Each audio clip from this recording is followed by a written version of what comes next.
Hello everyone, in this video I'm going to show you how to create a WhatsApp link. So first thing you have to do is open up your WhatsApp, and in this video you'll notice that WhatsApp has no specific features where you can create or you copy a profile link just like any other platform.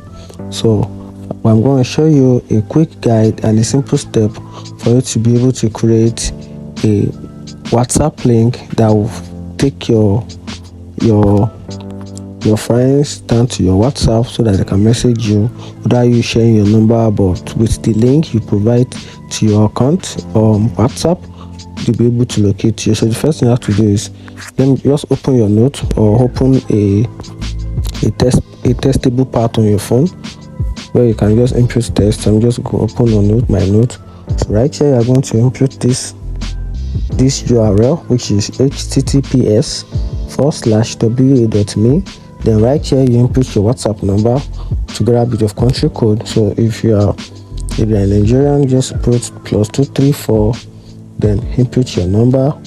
Then from there, when you share it out to your friends, once they click on the URL, WhatsApp URL, it will take them to your WhatsApp